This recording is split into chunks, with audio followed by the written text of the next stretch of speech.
You're listening to Your Words Unleashed podcast with host Dr. Leslie Wong, helping women scholars master their writing habits and publish a book that matters.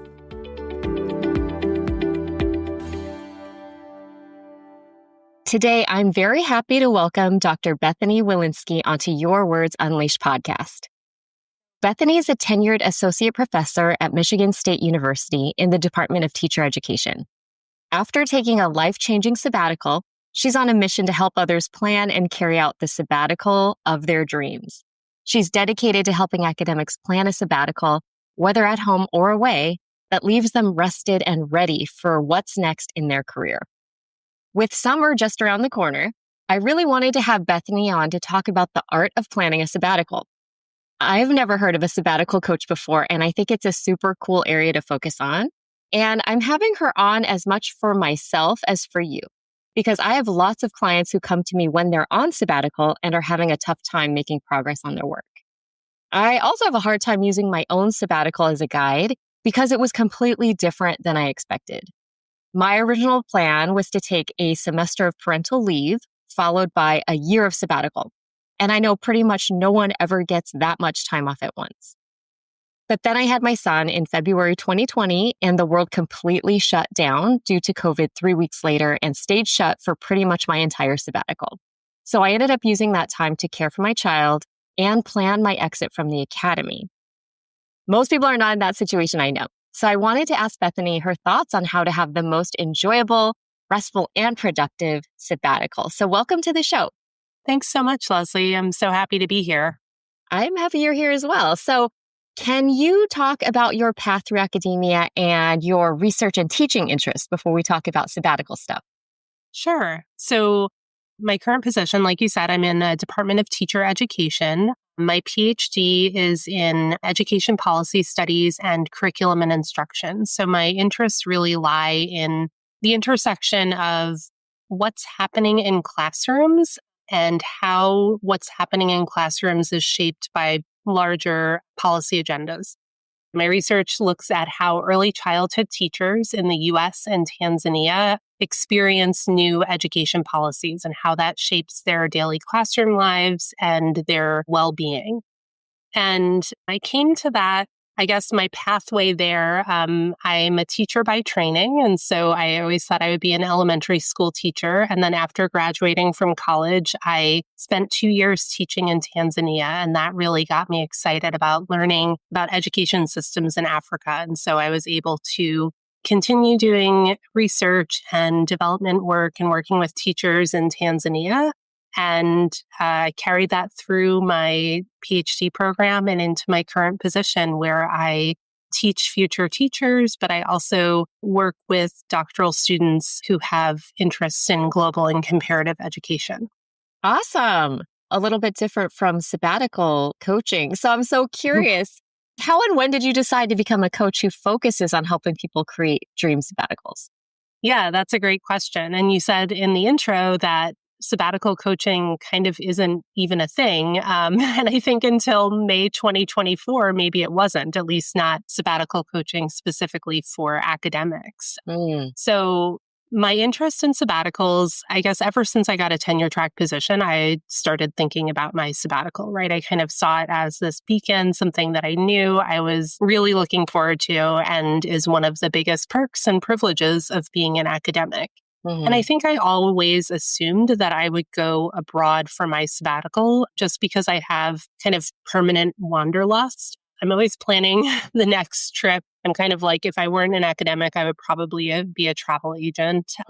So when it came time for my sabbatical, I immediately thought, okay, well, where am I going? And at that point, the most logical thing felt like going to Tanzania. I have an active research agenda. I have a lot of collaborators there.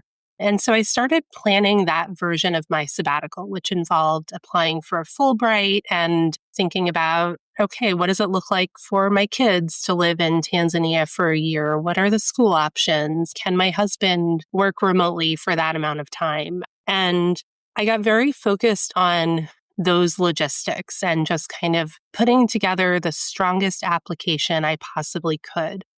And then At one point I realized, well, I do know the exact point. I was in a faculty meeting and we have every fall people who come back from sabbatical give a sabbatical report and they talk about what they did. And one of my colleagues gave his sabbatical report and he had gone to Florence, Italy for the year. And I thought his experience sounded magical. I was like, can you imagine just walking through the streets of Florence and going to your, vegetable stand and buying cheese? And I thought, I think I kind of want David's sabbatical more than I want my sabbatical. And I started to think about why that was the case, because I love going to Tanzania. And my husband and I actually met in Tanzania. So it's a very special place for us. And I would be excited to share it with my kids. But what I realized is that the sabbatical I thought I should take was not actually the sabbatical that I needed. And that's really what, in the end, inspired me to start my sabbatical coaching business, because I realized there was this fork in the road where I had been doing everything right. Like I might have gotten the Fulbright. I think I had a strong and compelling application, and my, institution was very supportive of that sabbatical. But the reason it wasn't the sabbatical I needed was because I was incredibly burned out by the time I got tenure. You mentioned COVID. So I got tenure in May 2022. So we had been through COVID with 2 young kids. My kids were in kindergarten and just under 2 when COVID started. So we had months of no school and no daycare. And then the following year, my mom got diagnosed with terminal cancer and she passed away 11 months later. And then unexpectedly, my mother-in-law passed away right around the same time as my mom. And so I was exhausted. I had no bandwidth. And all that is to say, not that I want it to be like a big sob story, but just that what I needed from my sabbatical was actually not to go to Tanzania and start a huge new project and be involved in all this new big stuff. What I really needed was to rest and recover and to grieve and to figure out how to not be burned out and overwhelmed and how to start liking my job again. So that is a much longer answer than you were probably looking for, but going through that process made me realize that I think there's a different way to think about sabbatical planning than how most people approach it. So I think most people approach planning a sabbatical with a sabbatical application. You have to write something for your institution where you say, here's what I'm going to accomplish. The sabbatical application isn't really about you and what you need. So I work with my clients to help them think about what is the purpose of your sabbatical going to be and how do you create a sabbatical? How do you put all the pieces in place to get what you need out of your sabbatical, not just what your institution wants from your sabbatical? 100%. And I definitely want to dive into the specifics of how you work with people to make these plans. But what did your sabbatical end up being? That's a great question. So instead of going to Tanzania, that afternoon, I think I came home and told my husband, who was just overwhelmed by this whole sabbatical planning thing, honestly, because it kept changing. I said, I just don't think we should go to Tanzania. I would have to be there for a year. You can't really leave your job for a year. I really want to go to Europe and have that kind of an adventure. And so I started exploring different ideas. I started asking myself, what if my sabbatical was about rest and recovery? What if my sabbatical was about having a fun adventure as a family? What if my sabbatical was about going somewhere that made sense for my husband's career? And after asking those questions and spending a lot of time doing research and going back and forth, we ended up spending a semester in Bordeaux, France.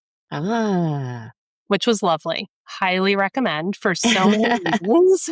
And Bordeaux has nothing to do with my research. I ended up telling my institution that the reason I was going to Bordeaux was because what I needed to do was finish projects. I needed to analyze data. I needed to be writing. And it would be helpful to be somewhere where I could have focused writing time instead of being in Tanzania, where I would be pulled into new projects and I wouldn't be able to actually finish the projects I was already working on. So I had a year-long sabbatical. We spent the fall in Bordeaux, and then I spent the second half back in Michigan at home. But it was an amazing, it was life-changing. It was transformative. It completely shifted the way I approached my career. We had made amazing memories as a family, and it allowed me to recover in a way that I was able to feel excited about doing my research again and going back to work in a way that I never thought would be possible before my sabbatical started. That's incredible. And let me just say, this is a small thing, but kudos to your department for having people share their sabbatical stories, because that never happened a single time in my old department. And in fact, I think we often didn't even know people were on sabbatical until they just didn't show up for faculty meetings in the fall. You're like, oh, that person's on sabbatical. I have no idea where they are, what they're doing. And then they just come back. Yeah. So just even that kind of transmission of information, I think is really important. Yeah, that's true. And it's so inspiring as a junior faculty member, right? You show up and you're kind of like, what does it mean to be a faculty member? You're kind of figuring things out. And then to hear what people did on their sabbaticals, and people do a great job. They have slideshows, and so you're seeing pictures. Wow. Of all. Yeah. And so, yeah, you're right. It is really inspiring. So maybe we need to encourage more departments just at a baseline to let people share their sabbatical stories. Oh my gosh. I totally think that would just give you a window into also your colleagues as human beings. Yeah. And not just as workers. So you mentioned having to overcome burnout, and I think that that's a major theme for pretty much every single person I work with. And so, especially if they only have like a 1-semester sabbatical, they don't have as much time to recuperate. They might not even recognize how burnt out they are. So how do you help people figure out how to balance their need to recharge their energy and focus on their well-being with doing work? Yeah. Well, I think it's important to remember that we're not going to be able to do the work unless we're rested and not burned out. So in my sabbatical, again, I was really privileged to take a year, but I actually did no work for the first 4 or 5 months. Mm-hmm. I was just, eating croissants and making friends and enjoying my family. And I worried that if I kind of took my foot off the gas, I wouldn't be able to get that momentum again. But by the time January rolled around, I was kind of wanting to get back into my work. So I think one thing I work with clients on is figuring out how to allow themselves to trust themselves that if they take a break and if they rest, they will be able to get back into it. And that looks different for different people. Some of my clients will have kind of a dedicated rest period at the very beginning of their sabbatical. So just if it's a 1-semester sabbatical, often that looks like maybe 2 or 3 weeks with nothing planned. Other clients will decide that they're only going to work certain days of the week and maybe take 1 day a week off completely, or only work in the morning and take the afternoons off. It's all guided by their priorities. So when we start working together, we actually don't start with, okay, here's the to-do list for sabbatical. Here are all the things I want to do. We take a step back and I have my clients figure out the purpose of their sabbatical and the guiding principles for their sabbatical. And the way we do that is by saying, okay, how do I want to feel while I'm on sabbatical? How do I want to feel at the end of my sabbatical?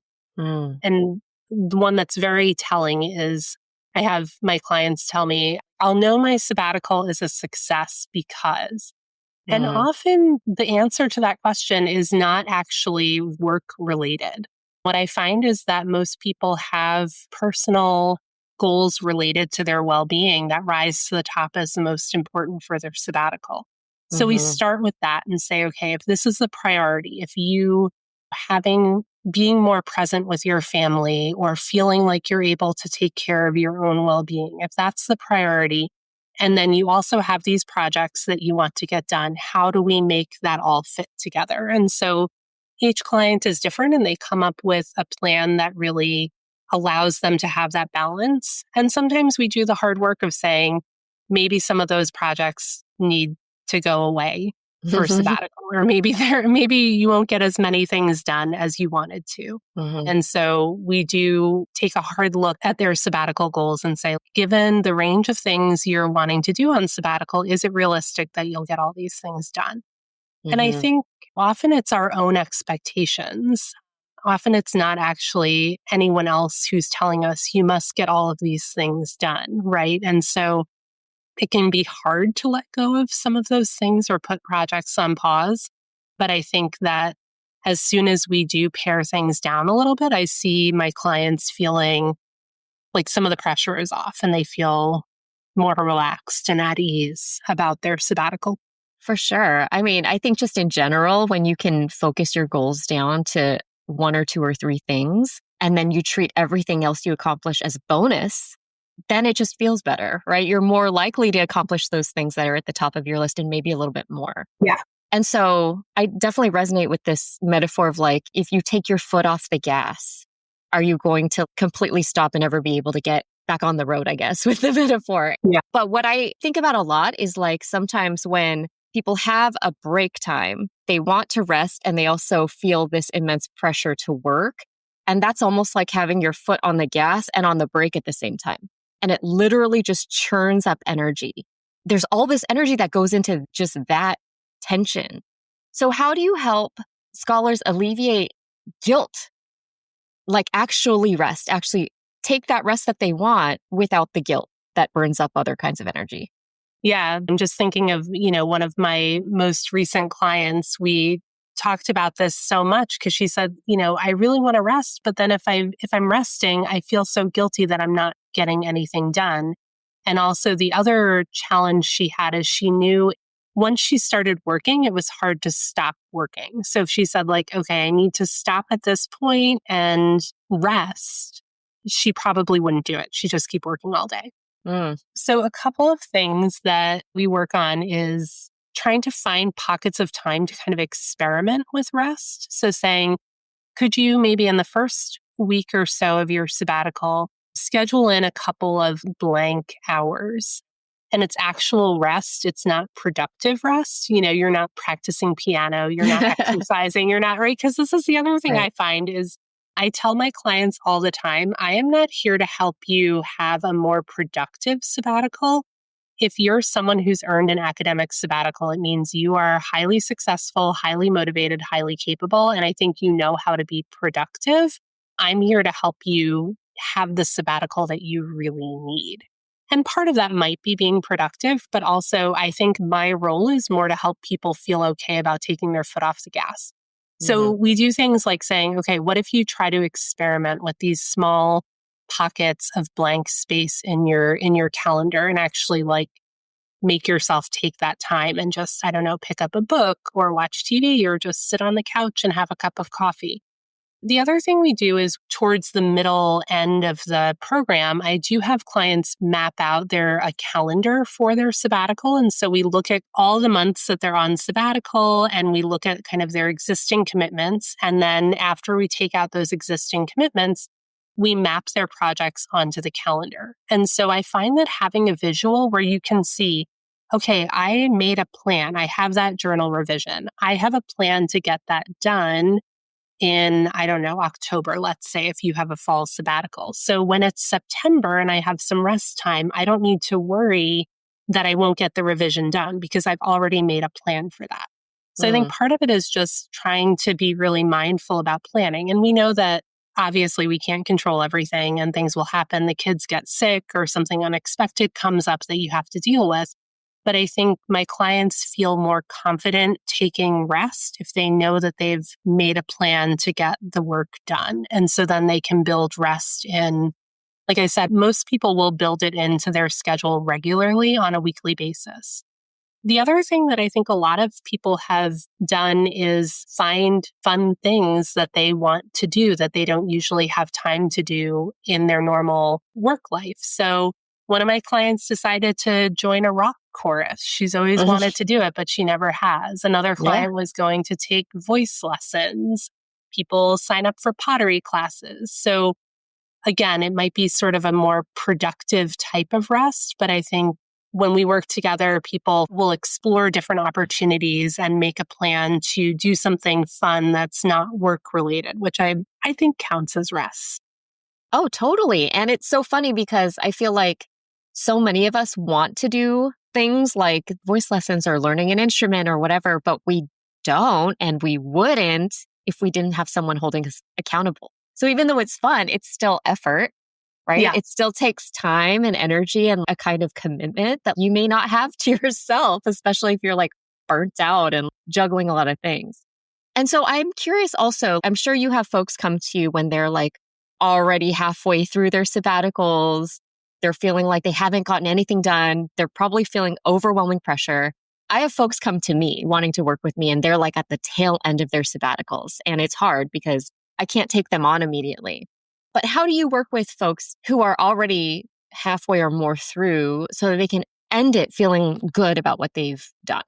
One of the reasons I started this business is because I really want to help people avoid sabbatical regret. I think that, like I said before, sabbatical is such a privilege and an opportunity. And I hear way too many stories, like you just said, with people getting to the end of their sabbatical and saying, oh my gosh, I didn't get the things done that I wanted to do. Or like your sabbatical, the world changed beneath my feet and it just didn't end up being the thing that I thought it would be.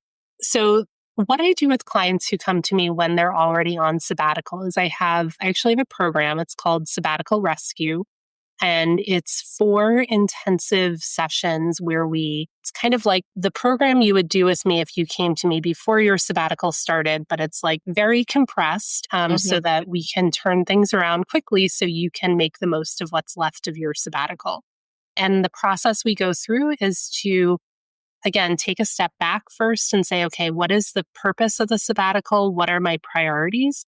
Because I think sometimes priorities shift, right? Sometimes you might find yourself kind of stuck on sabbatical because the grant you applied for didn't come through or you didn't get the book contract. And now you're like, I don't know what to do because my whole sabbatical changed.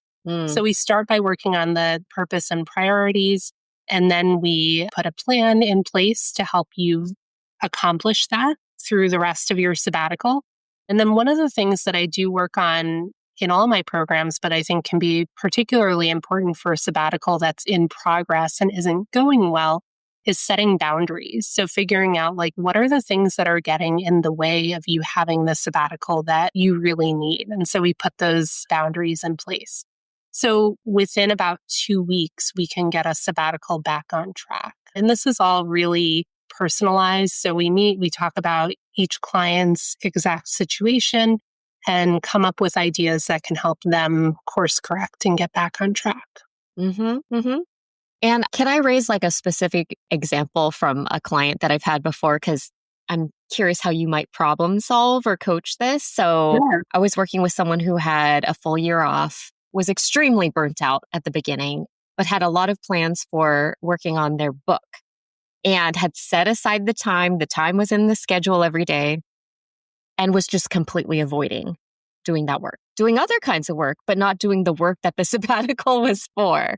It wasn't an issue of like having the time. 7 months had passed, no longer burnt out, but just not doing the things that they had committed to themselves to doing. Do you ever face this? I mean, personally, yes. I think I do. I have experience with that, or kind of avoiding the things that seem harder and crossing off the easy to-dos or the sort of the things that we have some external accountability for. I think what I would work on with that client is to have a session and say like, okay, what's going on? Like what's showing? And when you sit down to work on this, what's coming up for you? What does it feel like is there some sort of imposter syndrome that's kind of lurking? Do we need to, I guess it sounds like it was kind of broken down, but maybe the tasks need to be broken down a little differently to feel like there's an easier way in. I think I would ask this person if they had some sort of accountability for that work. I think sabbatical can be a little bit isolating, especially depending on how you set up your boundaries. Like I kind of fully disconnected from my department and I wasn't in touch with colleagues for most of my sabbatical. And I think that worked out well for me. But I could imagine if you had a task like writing a book, maybe it would be important to connect with an accountability group, whether that was colleagues from your department or not. If most of the sabbatical had passed and they still really wanted to make some progress on the book, I might say, well, at this point, if you have, let's say, 3 months left, you're probably not going to write an entire book in 3 months. So that's where we might kind of recalibrate. Like, what is the new priority going to be?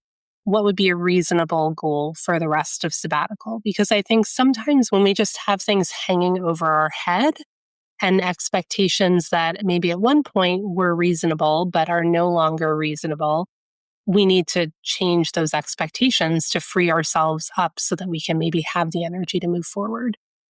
And then I guess the last question I would ask, and I just asked this question to a client yesterday. We were talking about a book that she's been trying to find a home for. And I said, so let me ask you something. Do you want to write that book? Does that book align with your current professional goals and priorities? And it turned out that she might not want to write the book. So I think that's a hard question, right? But it's an open question. Like, is this still aligned with where you see yourself going? Yeah. And that speaks to like needing some time for reflection on what would alignment look like and feel like. Where do I want to be going? How do I want to show up as a scholar and as a person in the next few years of my career? And I'm glad you also mentioned how sabbatical, for all of its amazing things, it's also a very isolating time.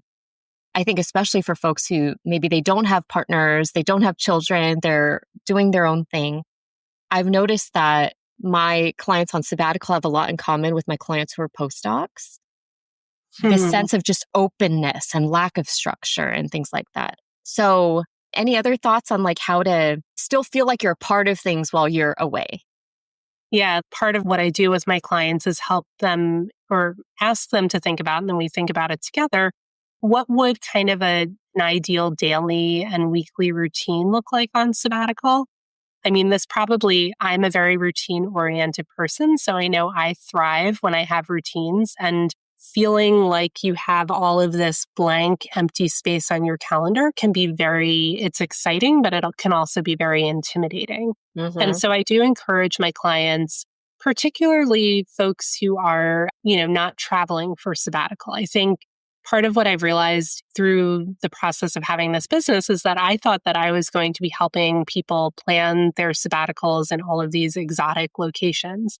And actually, the majority of my clients are staying home for their sabbaticals, right? So I think if you're going away, it's a little easier to kind of have this sense of adventure and maybe not have routines in place because everything you're experiencing is new, or you're building new collaborations and doing new things. But if you're staying home for your sabbatical, which I think is like an excellent way to spend your sabbatical, and there are lots of reasons to do it, I think it's really important to think about, what do you want the structure of your day to be like? And it doesn't have to be strict, but often I ask clients to think about what time of day is the best for you for writing. And so if you have writing goals, maybe often my clients are like, okay, I want to spend 3 hours writing in the morning, and then I stop and break for lunch. And then I have the afternoon, do a little email after lunch. And then maybe I go to my pottery class or whatever in the afternoon. So we do try to think of a schedule and ways that they can build in either opportunities to connect more with friends and social circles they currently have.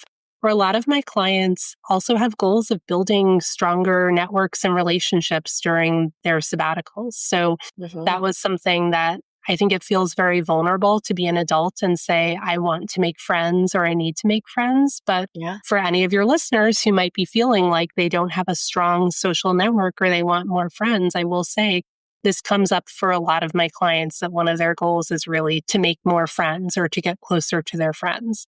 So they'll build in things like having coffee with a friend or going out in the evening with a friend.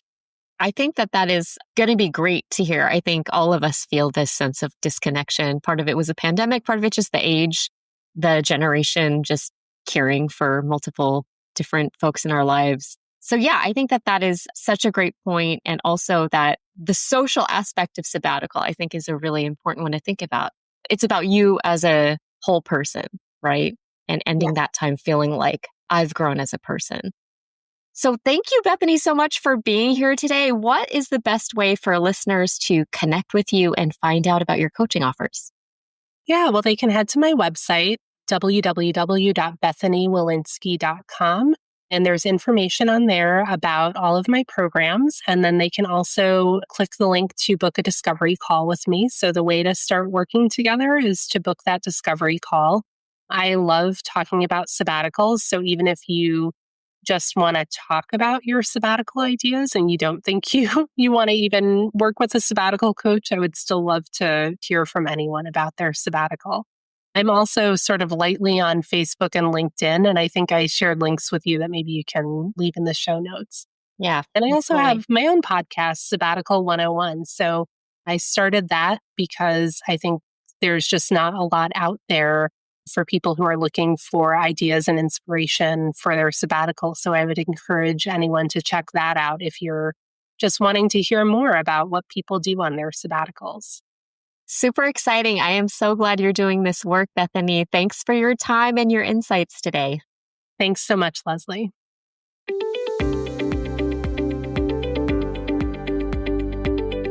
Thanks for tuning in to Your Words Unleashed podcast. If you enjoyed this episode, please share it with other writers or leave a rating and review. To find the full transcript and catch all the latest from me, check out my website, yourwordsunleashed.com. I'll talk to you next time. Happy writing.